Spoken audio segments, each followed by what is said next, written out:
Hai teman-teman, kembali berjumpa dengan Kanala. Di video kali ini kita mau bahas tentang 7 saham LQ45 bagus dan lagi murah di periode September 2023. Di video-video sebelumnya, kita setiap bulan bikin seri video 7 saham LQ45 bagus dan lagi murah tiap bulannya.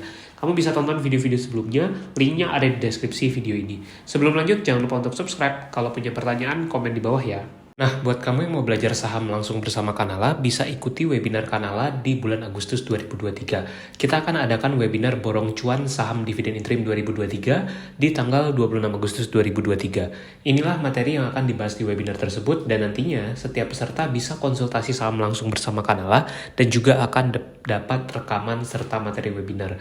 Untuk pendaftaran, kamu bisa langsung WA ke sini atau bisa juga melalui Instagram @kanala_id. Sampai jumpa di webinarnya ya. Nah, di urutan 1 sampai ke 3 kita masukkan 3 saham bank, yaitu Bank Mandiri, BNI, dan BTN.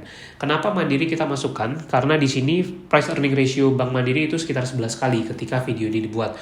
Menurut Kanala, per wajar untuk BMRI itu bisa di 13-14 kali. Jadi menurut kita masih ada potensi kenaikan di saham Bank Mandiri. Bahkan kalau labanya makin lama makin tinggi, target harga Bank Mandiri bisa juga makin naik tentunya. Untuk Bank BNI juga demikian. Price earning ratio-nya sekitar 8,5 kali ketika video ini dibuat. Harga wajar BNI kalau menurut Kanala itu di price earning ratio 10 kali. Jadi masih ada potensi upside atau kenaikan dari harga saham BNI. Nah, kalau untuk saham BTN, ini sebelumnya memang sudah kita review juga. Saham ini sedang undervalue atau sangat terdiskon karena PBV-nya hanya 0,64 kali. Artinya kamu bisa beli perusahaan sebesar BTN dengan diskon hampir 40% dari nilai bukunya. Tentunya ini sangat menarik karena bank besar tapi bisa dibeli dengan harga diskon. Dan tentunya ini menjadi satu potensi, dan bahkan menurut kita suatu saat BTN ini bisa jadi akan multi bagger. Yang 4-6 kita masukkan 3 saham komoditas, ada Adaro Energi, Indah Kiat Pulp and Paper, dan juga Indika Energi.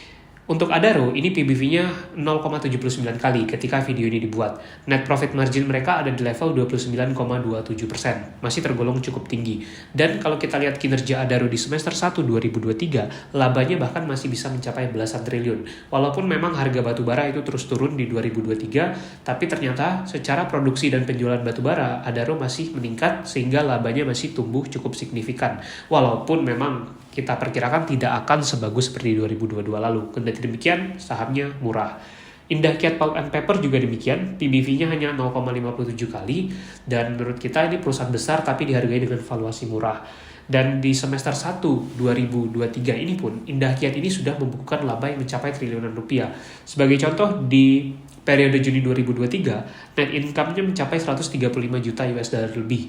Dan kalau digabung dengan di kuartal 1 2023 dan kita setahunkan, kemungkinan laba INKP masih bisa mencapai 8-10 T di tahun ini. Tergolong cukup besar. Nah, bagaimana dengan Indika? Ini mereka memang mengalami penurunan yang cukup signifikan. Laba periode berjalannya 89 juta US dollar, turun signifikan dari 200 juta US dollar pada periode yang sama di tahun lalu. Penurunan ini terjadi karena turunnya pendapatan Indika yang diakibatkan dari penurunan harga batubara serta kenaikan beban mereka, salah satunya dari beban royalti. Kendati demikian, PBV-nya hanya 0,57 kali. Kalau saham Indika makin lama makin turun, tentu valuasinya jadi makin menaik dan mungkin bisa berpotensi untuk multi bagger ketika sektor batubara kembali booming dan menjadi primadona seperti tahun 2022 lalu. Yang ketujuh, ada saham SRTG, Saratoga Investama Sedaya. Kalau ini merupakan perusahaan investasi.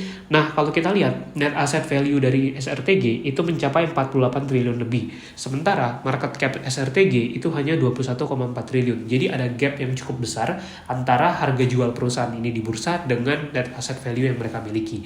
Saratoga ini berinvestasi di berbagai perusahaan, baik itu blue chip, digital teknologi, ataupun perusahaan-perusahaan yang fokus pada growth. Untuk blue chipnya, mereka punya saham di Adaro Energi, kemudian di TBIG, dan juga di Merdeka Copper Gold. Nah, secara kinerja SRTG memang lagi turun karena rugi mereka di semester 1 2023 itu lebih dari 12 triliun. Penurunan ini diakibatkan oleh turunnya harga saham-saham milik Saratoga tadi di pasar atau di market tentunya. Karena memang sektor-sektornya tadi sedang kurang disukai.